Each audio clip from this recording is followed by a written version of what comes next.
सभी लोगों को नमस्कार, जय हिंद दोस्तों। स्वागत है आप सभी का एग्री कोचिंग बाय विकास सर। अगर आप लोग ICAR, JRF, SRF, ARS, net, IBPS, FOWO, agriculture supervisor, other agriculture competitive exam की तैयारी कर रहे हैं तो इस वीडियो को ज़रूर देखिए।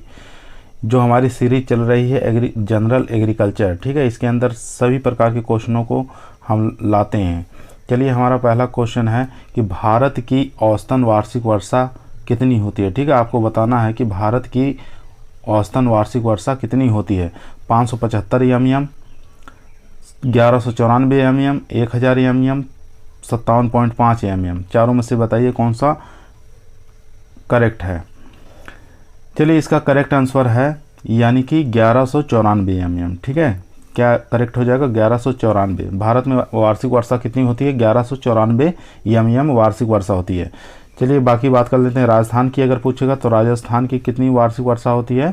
तो राजस्थान के लिए 575 mm वार्षिक वर्षा होती है। ठीक है, अगर यही पूछेगा कि पूरे विश्व में वार्षिक वर्षा कितनी होती है तो पूरे विश्व की वार्षिक वर्षा जो हो जाएगी तो वो हो जाएगी 1000 mm। ठीक है, और भारत की पूछेगा तो 1194 mm।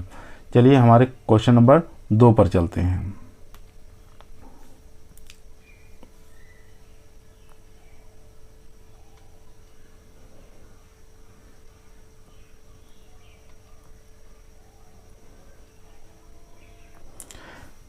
चलिए, क्वेश्चन नंबर 2 की तरफ। क्वेश्चन नंबर 2 कह रहा है भारत में सर्वाधिक उत्पादन वाली फसल क्या है। ठीक है, आपको बताना है भारत में सर्वाधिक उत्पादन वाली फसल कौन सी है। गेहूं है, धान है, ज्वार है, बाजरा है। ठीक है, चारों में से आपको बताना है कौन सा सही है।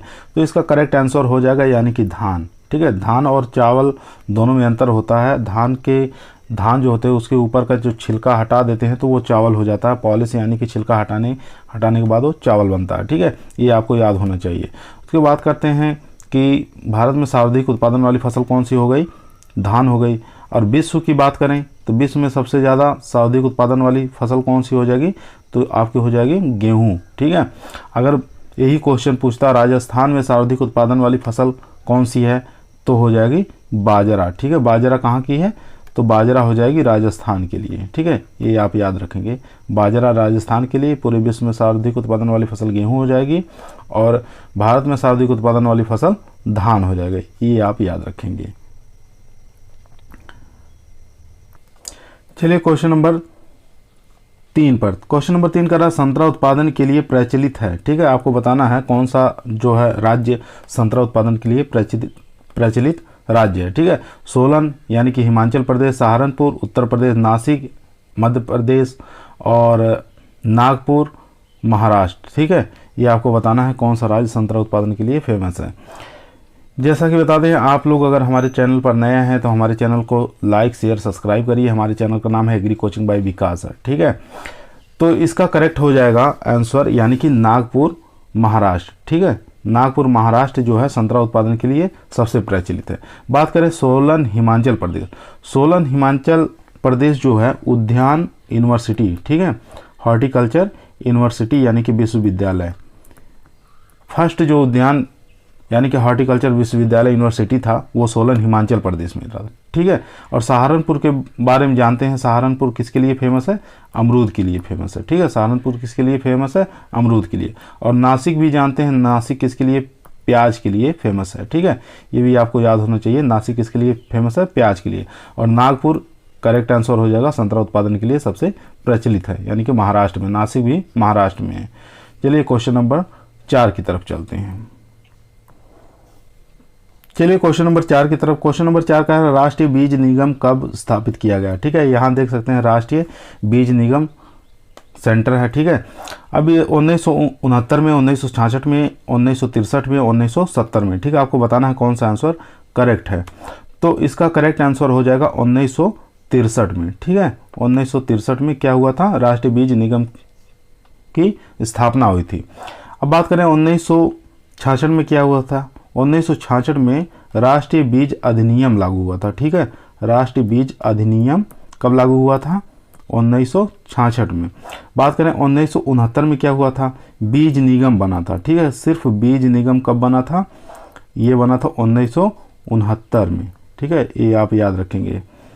राष्ट्रीय बीज निगम की स्थापना कब हुई थी? 1963 में। इसका करेक्ट आंसर हो जाएगा 3 नंबर। चलिए क्वेश्चन नंबर 5 की तरफ चलते हैं। चलिए क्वेश्चन नंबर 5 की बात कर लेते हैं। क्वेश्चन नंबर 5 कह रहा है काजरी, यानी कि इसको काजरी को क्या कहते हैं, केंद्रीय शुष्क क्षेत्र अनुसंधान संस्थान कहाँ पर स्थित है आपको बताना है। पहला ऑप्शन है वाराणसी उत्तर प्रदेश में, बीकानेर राजस्थान में, जोधपुर राजस्थान में, श्रीनगर जम्मू और कश्मीर के अंदर।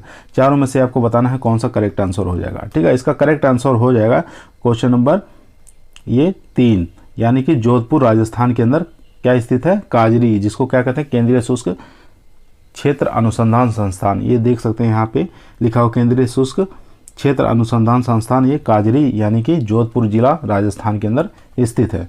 चलिए क्वेश्चन नंबर 6 की तरफ चलते हैं। चलिए बात कर लेते हैं क्वेश्चन नंबर 6 की। क्वेश्चन नंबर 6 हमारा कह रहा है भारत में हरित क्रांति के जनक कौन है। ठीक है, आपको बताना है भारत के अंदर हरित क्रांति के जनक कौन है। यहाँ पे भारत के अंदर जो हरित क्रांति के जनक हैं उनकी हम इमेज दिखा दिए हैं। अब आपको बताना है, पहचानना है ये कौन से व्यक्ति हैं। ठीक है, तो पहला ऑप्शन कह रहा है doctor M S. Swaminathan, doctor Norman Borlaug, doctor William Gaud, इनमें से कोई नहीं। इन चारों में से बताइए कौन सा करेक्ट आंसर हो जाएगा। ठीक है, तो हमारा जो करेक्ट आंसर हो जाएगा यानी कि ए वाला सही हो जाएगा। डॉक्टर एम.एस. स्वामीनाथन भारत के हरित क्रांति के जनक हैं। अगर यही पूछता विश्व के हरित क्रांति के जनक कौन है तो नॉर्मन बोरलॉग हो जाते। ठीक है, ये हो जाते विश्व के हरित क्रांति के जनक। और डॉक्टर विलियम गॉड क्या है, डॉक्टर विलियम गॉड की बात कर लेते हैं। तो ये हरित क्रांति का शब्द किनके द्वारा दिया गया था। ठीक है, डॉक्टर विलियम गॉड के द्वारा दिया गया था। डॉक्टर विलियम गॉड के द्वारा क्या दिया गया था, ये हरित क्रांति का शब्द दिया गया था। ठीक है, ये आप याद रखेंगे। चलिए क्वेश्चन नंबर 7 पर चलते हैं।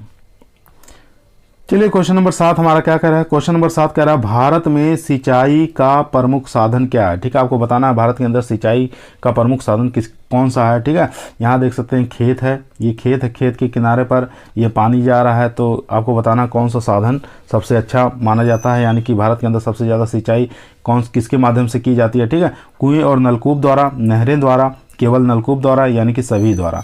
इन चारों में से आपको बताना है कौन सा करेक्ट आंसर हो जाएगा। ठीक है, हमारा जो करेक्ट आंसर हो जाएगा यानी कि भारत में सिंचाई का प्रमुख साधन कौन सा हो जाएगा, नहरों द्वारा। ठीक है, भारत में सबसे ज़्यादा सिंचाई किसके द्वारा होती है, नहरों द्वारा होता है। ठीक है, ये नहर है, नहर का पानी ये किनारे किनारे जा रहा है, यहाँ से पानी किसानों को प्राप्त हो जाता है। अगर यही क्वेश्चन पूछता कि राजस्थान के अंदर सिंचाई का प्रमुख साधन क्या हो जाता है, तो राजस्थान के अंदर प्रमुख सिंचाई का साधन क्या हो जाता है, कुएं और नलकूप हो जाएगा, यानी कि ए वाला ऑप्शन सही हो जाता है। ठीक है, ये आप याद रखेंगे। चलिए क्वेश्चन नंबर 8 पर चलते हैं। चलिए क्वेश्चन नंबर हमारा 8 क्या कह रहा है। क्वेश्चन नंबर 8 कह रहा है SRI और CRI क्रमशः कौन सी फसलों से संबंधित है। ठीक है, आपको बताना है SRI और CRI कौन सी फसलों से संबंधित है। यहाँ जो आप देख रहे हैं ये जो विधि है फर्स्ट नंबर वाली, ये है SRI। ठीक है, कौन सी विधि है, SRI विधि है, जिसको नर्सरी कह सकते हैं। ठीक है, ये नर्सरी मेथड है। और दूसरी ये जो विधि देख रहे हैं ये मतलब CRI है। ठीक है, CRI जिसको क्राउन रूट इरिगेशन बोलते हैं, इसको बोला जाता है, इसको हिंदी में कहते हैं क्रांतिक अवस्था। ठीक है, क्रांतिक अवस्था, पानी की क्रांतिक अवस्था कह सकते हैं। ठीक है, और ये आपको बताना कौन सी फसलों के अंदर किया जाता है। अब यहाँ देख सकते हैं, यानी कि यहाँ इसमें ये जड़ें निकल चुकी हैं। जड़ निकलने के बाद आपकी ये क्रांतिक अवस्था है जो पानी देने के योग्य हो गई है। ठीक है, और यहाँ देख सकते हैं ये एक विधि है SRI विधि, यानी कि कौन सी फसल से संबंधित है आपको बताना है। गेहूँ और धान से, धान और गेहूँ से, बाजरा और ज्वार से, मक्का और गेहूं से। चारों में से बताइए कौन सा करेक्ट है। यहाँ जो आप देख रहे हैं SRI विधि, यानी कि ये धान हो जाएगा, धान की पहली विधि है। और दूसरी जो है गेहूं की, यानी कि CRI अवस्था जो पानी की होती है ये गेहूं में करते हैं। SRI विधि जो है ये किस में अपनाते हैं, धान में अपनाते हैं। ठीक है, चलिए क्वेश्चन नंबर चलते हैं 8 पर। क्वेश्चन नंबर 8 हमारा कह रहा है 9 number, question number 9 sorry, question number 9 हमारा कह रहा है कि NHM इसको कहते हैं नेशनल हॉर्टिकल्चर मिशन कहा जाता है, जिसको राष्ट्रीय उद्यान की मिशन भी कहा जाता है। इसकी स्थापना कब हुई थी। ठीक है, आपको बताना है NHM यानी कि नेशनल हॉर्टिकल्चर मिशन की स्थापना कब हुई थी। 2004 में हुई थी, 2005 में, 2014 में, 2012 में। चारों में से आपको बताना है कौन सा करेक्ट आंसर हो जाएगा। ठीक है, इसका करेक्ट आंसर हो जाएगा कि राष्ट्रीय उद्यानिकी मिशन की स्थापना कब हुई थी? 2005 में हुई थी, यानी कि सेकंड वाला हमारा करेक्ट आंसर हो जाएगा। अगर पूछता किसान कॉल सेंटर की स्थापना कब हुई थी? 2004 में। ठीक है, किसान कॉल सेंटर की स्थापना कब हुई थी? 2004 में हुई थी किसान कॉल सेंटर। उसके बाद बात कर लेते हैं 2014 में। 2014 में क्या हुआ था? Indian development of horticulture mission. ठीक है, horticulture mission, Indian development of horticulture mission की स्थापना 2014 में हुई थी। अब बात करते हैं 2012 की। 2012 के अंदर अंतर्राष्ट्रीय, ठीक है, अंतर्राष्ट्रीय उद्यानिकी वर्ष मनाया गया। अंतर्राष्ट्रीय उद्यानिकी वर्ष कब मनाया गया था? 2012 के अंदर उद्यानिकी वर्ष। ठीक है, ये आपको चारों ऑप्शन याद होना चाहिए। 2004 में क्या हो? किसान कॉल सेंटर की स्थापना हुई थी। 2005 में NHM मतलब नेशनल हॉर्टिकल्चर मिशन की स्थापना। 2014 में Indian development of horticulture mission की स्थापना और 2012 में अंतर्राष्ट्रीय उद्यानिकी वर्ष मनाया गया। ये चारों ऑप्शन आपको याद होना चाहिए एकदम बढ़िया से। चलिए क्वेश्चन नंबर 10 पर चलते हैं। क्वेश्चन नंबर 10 हमारा कह रहा है कि मधुमक्खी पालन का अध्ययन कहलाता है। ठीक है, आपको बताना है मधुमक्खी पालन का अध्ययन क्या कहलाता है? Vermi culture, sericulture, AP culture, leaf culture. ठीक है, चारों में से आप सोच समझ के आंसर दीजिए। ठीक है, आपको यहाँ मधुमक्खियाँ दिखाई दे रही हैं, मधुमक्खी का छत्ता और मधुमक्खियाँ भी दिखाई दे रही हैं। तो आपको बताना है मधुमक्खी पालन का अध्ययन किसमें करते हैं? वर्मी कल्चर में, सेरीकल्चर, एपी कल्चर या लेक कल्चर। ठीक है, तो इसका करेक्ट आंसर हो जाएगा यानी कि एपी कल्चर के अंदर क्या करते हैं? मधुमक्खी पालन का अध्ययन करते हैं। ठीक है, लेक कल्चर के अंदर क्या करते हैं? लाख कीट जो होता, लाख कीड़े जो होते हैं इनका अध्ययन करते हैं। ठीक है, लाख कीट का अध्ययन किसमें करते हैं? लेक कल्चर के अंदर करते हैं। केचुए का अध्ययन किसमें करते हैं? वर्मी कल्चर जिसको बोलते हैं, केचुए के अंदर वर्मी कल्चर का अध्ययन करते हैं। सेरीकल्चर में क्या होता है? रेशम कीट होता है। ठीक है, रेशम कीट का अध्ययन किसमें करते हैं? सेरीकल्चर, यानी कि वर्मी कल्चर हो गया, सेरीकल्चर हो गया, एपी कल्चर हो गया, लेक कल्चर हो गया। चारों के बारे में आपको याद होना चाहिए एकदम बढ़िया से। चलिए क्वेश्चन नंबर चलते हैं 11 पर। क्वेश्चन नंबर हमारा 11 कह रहा है कि राजस्थान का क्षेत्रफल कितना है? ठीक है, आपको बताना है राजस्थान का क्षेत्रफल कितना है। चलिए देख लेते हैं कौन सा सही है। यानी कि पहला ऑप्शन हमारा कह रहा है 32,87,263 वर्ग किलोमीटर। उसके बाद सेकंड वाला ऑप्शन है 3,42,239 वर्ग किलोमीटर। उसके बाद थर्ड वाला है 1,32,138 वर्ग मील है। उसके बाद चौथा ऑप्शन है यानी कि बी और सी दोनों। इसका करेक्ट आंसर हो जाएगा, यानी कि ये दो ऑप्शन इसमें सही हैं। अगर वर्ग किलोमीटर की बात करेगा तो 3,42,239 किलोमीटर हो जाएगा। ठीक है, अगर वर्ग मील की बात करेगा उतना ही होगा, 1,32,138 वर्ग मील। ये दोनों ही करेक्ट हो जाएगा, यानी कि हमारा जो ऑप्शन हो जाएगा बी और सी दोनों सही है। ठीक है, वर्ग मील में भी याद रखना, वर्ग किलोमीटर में भी याद रखना है, तो आपको ये करेक्ट एकदम आंसर याद होना चाहिए। चलिए क्वेश्चन नंबर 11 पर चलते हैं। 12 पर क्वेश्चन नंबर 12 हमारा कह रहा है कि निम्नलिखित में से कौन सी रबी की फसल है? ठीक है, आपको बताना है कि रबी की फसल कौन सी है। अलसी है, चावल है, सोयाबीन है, मक्का है। ठीक है, चारों ऑप्शन में से आप बताइए कौन सी रबी की फसल है। अगर आप लोग हमारे चैनल पर नए आए हैं तो हमारे चैनल का नाम है एग्री कोचिंग बाय विकास सर। इस चैनल को लाइक, शेयर, सब्सक्राइब जरूर करिए। ठीक है, चलिए आप लोग इसका आंसर दीजिए। अलसी है, चावल है, सोयाबीन है कि मक्का है? चलिए देखते हैं। अलसी है, चावल है, सोयाबीन है, मक्का है। ठीक है, आप यहाँ देख सकते हैं गेहूं की भी फसल है, सरसों की भी है, उसके बाद जौ की है, चना है, प्याज है। ठीक है, ये सब फसलें हैं। तो ये सब फसलें किस में आ जाएंगी? यानी कि ये सब जितनी भी फसलें हैं रबी की हैं। तो आपको बताना इसमें से कि अलसी, चावल, सोयाबीन और मक्का, इनमें से कौन सी रबी की फसल आएगी। तो यहाँ पे चावल, सोयाबीन और मक्का ये तीनों फसलें कैसी हैं? यानी कि खरीफ सीजन की फसल है। ठीक है, खरीफ सीजन की ये तीनों हो गए।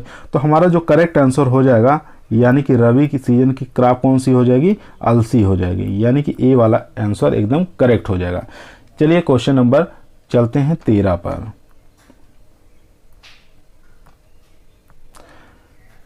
चलिए क्वेश्चन नंबर 13 कर रहा है अनार उत्कृष्टता केंद्र कहाँ स्थित है? ठीक है, आपको बताना है अनार उत्कृष्टता केंद्र कहाँ पर स्थित है। ठीक है, आपको बताना है अनार जो फार्म होता है राजस्थान के अंदर कहाँ पर स्थित है। नाश्ता फार्म कोटा में, मालवी उदयपुर में, डिडोल बस्ती जयपुर में, और देवड़ावास टोंक के अंदर। चारों में से बताइए कहाँ पर स्थित है अनार फार्म केंद्र। ठीक है, तो ये इसका करेक्ट आंसर हो जाएगा डिडोल बस्ती जयपुर के अंदर, यानी कि सी वाला करेक्ट आंसर हो जाएगा। अगर बात करते हैं सिट्रस यानी कि नींबू का फार्म कहाँ पर स्थित है, ठीक है, सिट्रस हो जाएगा नाश्ता फार्म कोटा के अंदर। अगर बात करें औषधि वाला, तो औषधि वाला मालवी उदयपुर में है। ठीक है, औषधि वाला कहाँ पर है, मालवी उदयपुर के अंदर इसका फार्म स्थित है। अगर बात करें अमरूद में, देवड़ावास टोंक के अंदर क्या है, अमरूद फार्म है। ठीक है, ये याद रखेंगे। अमरूद वाला कहाँ हो गया, देवड़ावास टोंक के अंदर हो गया, मालवी वाला उदयपुर औषधि वाला हो गया, और नाश्ता फार्म कोटा सिट्रस से संबंधित जितने फ्रूट्स होते हैं उसका उत्कृष्टता केंद्र कहाँ पर स्थित है, ये कोटा में हो जाएगा। ठीक है, हमारा करेक्ट आंसर हो जाएगा यानी कि डिडोल बस्ती जयपुर के अंदर, यहाँ पर अनार केंद्र फार्म है स्थित है। चलिए क्वेश्चन नंबर चलते हैं 14 पर। चलिए क्वेश्चन नंबर 14 कह रहा है राजस्थान की मुख्य तिलहनी फसल कौन सी है, बताना है सोयाबीन है, मूंगफली है, सरसों है, तिल है, इन चारों में से बताइए कौन सी राजस्थान की मुख्य तिलहनी फसल है। तो इसका करेक्ट आंसर हो जाएगा यानी कि सरसों राजस्थान की प्रमुख तिलहनी फसल है। ठीक है, ये हो जाएगी राजस्थान की। अगर बात करते हैं विश्व की प्रमुख तिलहनी फसल कौन सी हो जाएगी, तो विश्व की प्रमुख तिलहनी फसल कौन सी हो जाएगी, ये हो जाएगी सोयाबीन। उसके बाद बात करते हैं भारत की तिलहनी फसल कौन सी हो जाएगी, तो भारत की तिलहनी प्रमुख फसल कौन सी हो जाएगी, मूंगफली हो जाएगी। ठीक है, ये आप याद रखेंगे। चलिए बात कर लेते हैं क्वेश्चन नंबर 15 की। क्वेश्चन नंबर 15 कह रहा है राजस्थान का नागपुर किसे कहा जाता है। ठीक है, नागपुर मतलब राजस्थान का किसे कहते हैं, ये किसके लिए फेमस है, संतरा के लिए फेमस है। ठीक है, अब आपको याद होना चाहिए कि मतलब राजस्थान का नागपुर किसे कहा जाता है, तो आपको बताना है बीकानेर को, जोधपुर को, श्रीगंगानगर को, झालावाड़ के लिए। ठीक है, तो इसका करेक्ट आंसर हो जाएगा यानी कि झालावाड़। झालावाड़ जो है राजस्थान का नागपुर कहते हैं क्योंकि संतरा उत्पादन के लिए सबसे ज़्यादा अच्छा और फेमस माना जाता है। ठीक है, इसलिए राजस्थान का नागपुर इसको कहा जाता है। अब बात करते हैं श्रीगंगानगर। श्रीगंगानगर जो है किन्नू के उत्पादन के लिए माना जाता है। ठीक है, किन्नू उत्पादन के लिए फेमस है श्रीगंगानगर। और बात करें बीकानेर के बारे में जानते हैं, मूंगफली सबसे ज़्यादा उत्पादन होती है बीकानेर यानी कि जूनागढ़ जो क्षेत्र है राजस्थान का। ठीक है, यहाँ पर मूंगफली उत्पादन के लिए सबसे अच्छी जगह मानी जाती है। चलिए क्वेश्चन नंबर चलते हैं 16 पर। चलिए क्वेश्चन नंबर 16 हमारा कह रहा है कि निम्नलिखित में से कौन सी झील से सर्वाधिक नमक का उत्पादन किया जाता है। ठीक है, आपको बताना है, यहाँ पे झील देख रहे हैं यानी कि ये चारों झील हैं, झील के अंदर बताना सबसे ज़्यादा नमक उत्पादन कौन सी झील के द्वारा किया जाता है। पहली झील का नाम है सांबर झील, ये जयपुर में स्थित है। डीडवाना झील नागौर में है। फलोदी झील जोधपुर में है। लूणकरण झील बीकानेर डिस्ट्रिक्ट में है। ठीक है, चारों में से आपको बताइए कौन सा करेक्ट आंसर हो जाएगा, और यानी कि इसका करेक्ट आंसर हो जाएगा सांबर झील यानी कि जयपुर के अंदर। यहाँ पर सबसे ज़्यादा नमक उत्पादन होता है। कितना होता है, 8.7% नमक सिर्फ कहाँ से उत्पादन होता है, सांबर झील जयपुर से ही उत्पादन होता है। ठीक है, ये नमक उत्पादन के लिए काफ़ी फेमस झील है। यहाँ आप देख सकते हैं, यही है सांबर झील यानी कि जयपुर की झील। चलिए क्वेश्चन नंबर चलते हैं 17 पर। चलिए क्वेश्चन नंबर 17 हमारा कह रहा है कि निम्नलिखित में से किस जिले में बीसलपुर परियोजना स्थित है। ठीक है, आपको बताना है कौन सा राजस्थान का अंदर जिला है जो बीसलपुर परियोजना के लिए काफ़ी फेमस है। आपको बताना कोटा है, पाली है, बांसवाड़ा और टोंक, ये चारों जिले राजस्थान के हैं। इसमें से बताना है कौन सा जिला जो है बीसलपुर परियोजना के लिए स्थित है। बीसलपुर परियोजना जो है एक पेयजल परियोजना है। क्या है, पेयजल परियोजना है। ठीक है, ये आप याद रखेंगे। पेयजल परियोजना किससे संबंधित है, ये जल से संबंधित है। आपको बताना है कौन सा करेक्ट आंसर है, तो करेक्ट आंसर हो जाएगा यानी कि टोंक के अंदर, राजस्थान के अंदर टोंक डिस्ट्रिक्ट है जो यानी कि बीसलपुर परियोजना के नाम पर प्रसिद्ध है। ठीक है, और कभी कभी पूछ लेता है टोंक जो डिस्ट्रिक्ट है किस नदी पर स्थित है। ये जो नदी देख रहे हैं ये बनास नदी है। कौन सी नदी है, बनास नदी है, बनास नदी। ठीक है, तो बनास नदी पर ये पेयजल परियोजना है जिसको बीसलपुर परियोजना के नाम से भी जाना जाता है। चलिए कोटा में भी एक परियोजना चलती है जिसको चंबल परियोजना कहते हैं। ठीक है, ये चंबल नदी के किनारे स्थित है और ये भी पेयजल परियोजना के नाम से प्रसिद्ध है। आगे चलते हैं क्वेश्चन नंबर 18 पे। क्वेश्चन नंबर 18 हमारा कह रहा है कि सब्जियों का अध्ययन क्या कहलाता है। ठीक है, आपको बताना है सब्जियों का अध्ययन क्या कहलाता है। फ्लोरिकल्चर कहलाता है, पोमोलॉजी कहलाता है, ओलरिकल्चर कहलाता है या एंटोमोलॉजी कहलाता है। ठीक है, चारों में से आपको बताइए कौन सा करेक्ट आंसर हो जाएगा। इसका जो करेक्ट आंसर हो जाएगा यानी कि सब्जियों की खेती को क्या कहते हैं, ओलरिकल्चर कहते हैं, यानी कि सेकंड वाला सही हो जाएगा। फ्लोरिकल्चर किसे कहते हैं, यानी कि फूलों की खेती के अध्ययन को क्या कहते हैं, फ्लोरिकल्चर कहते हैं। पोमोलॉजी क्या कहते हैं, फलों की खेती को अध्ययन करना क्या कहलाता है, पोमोलॉजी कहलाता है। एंटोमोलॉजी यानी कि कीट विज्ञान से संबंधित है, कीटों पतंगों से अध्ययन करना क्या कहलाता है, एंटोमोलॉजी कहलाता है। ठीक है, ये आपको याद होना चाहिए। यानी कि ओलरिकल्चर किससे संबंधित है, सब्जियों के अध्ययन को क्या कहते हैं, ओलरिकल्चर के नाम से जाना जाता है। चलिए क्वेश्चन नंबर 19 पर चलते हैं। चलिए question number 19, sugar cane, sugar शब्द किस भाषा का संबंध है। ठीक है, सुगर कैन के अंदर सुगर जो शब्द आता है वो किस भाषा से लिया गया है, लैटिन भाषा है, ग्रीक भाषा है, इंग्लिश भाषा है या संस्कृत भाषा। ठीक है, चारों में से आपको बताना है कौन सा सही हो जाएगा। सुगर कैन के अंदर सुगर जो शब्द आता है तो ये एक प्रकार का संस्कृत भाषा का शब्द है, यानी कि चौथा एकदम करेक्ट आंसर हो जाएगा हमारा। चलिए क्वेश्चन नंबर 20 पर चलते हैं। अगर आप लोग हमारे चैनल पर नए हैं तो हमारे चैनल को लाइक शेयर सब्सक्राइब जरूर करिए। हमारे चैनल का नाम है एग्री कोचिंग बाय विकास सर। ठीक है, आज का हमारा लास्ट सवाल है, यानी कि पेडोलॉजी के जनक किसे कहा जाता है। ठीक है, आप यहाँ पर चित्र देख सकते हैं कि यानी पेडोलॉजी के जनक किसे कहा जाता है, J.W. Leather, Pietro de Crescenzi, लिविंग डोकोचेव। इन चारों में से बताना है कि मतलब पेडोलॉजी के जनक किसे कहा जाता है। यहाँ पर देख सकते हैं उनकी फोटो लगी हुई है जिनको पेडोलॉजी का जनक कहा जाता है। ठीक है, चारों में से आप करेक्ट आंसर को एकदम जल्दी से जल्दी आंसर दीजिए। ठीक है, तो इसका करेक्ट आंसर हो जाएगा यानी कि डोकोचेव को क्या कहते हैं, पेडोलॉजी का जनक किसे कहा जाता है, डोकोचेव को कहा जाता है। लिविंग को क्या कहा जाता है, कृषि रसायन का जनक। ठीक है, कृषि रसायन का जनक किसको कहा जाता है, लिविंग को कहा जाता है, ये आप याद रखेंगे। ठीक है, लिविंग को क्या कहते हैं, कृषि रसायन का जनक कहा जाता है। पेट्रो डी क्रेसेंजी किसे कहते हैं, पेट्रो डी क्रेसेंजी मतलब एग्रोनॉमी के जनक हैं। ठीक है, एग्रोनॉमी के जनक कौन है, हो जाएंगे पेट्रो डी क्रेसेंजी। ठीक है, इनको भी आप याद रखेंगे। J.W. Leathern, J.W. लीथर कौन है, भारतीय मृदा विज्ञान के जनक। ठीक है, भारतीय मृदा विज्ञान के जनक कौन है, ये हो जाएंगे J.W. लीथर, भारतीय मृदा विज्ञान के जनक। ठीक है, जनक हो जाएंगे। ठीक है, ये चारों ऑप्शन आप याद रखेंगे। आज का टॉपिक हमारा यहीं समाप्त होता है। ठीक है, अगर आपको अच्छा लगा हो तो हमारे चैनल को लाइक शेयर सब्सक्राइब जरूर करिए। ठीक है, तो आज का टॉपिक हमारा यहीं समाप्त होता है, आगे इसी प्रकार के क्वेश्चन लाते रहेंगे। ठीक है, सभी से अनुरोध है कि हमारे चैनल को सब्सक्राइब जरूर करिए।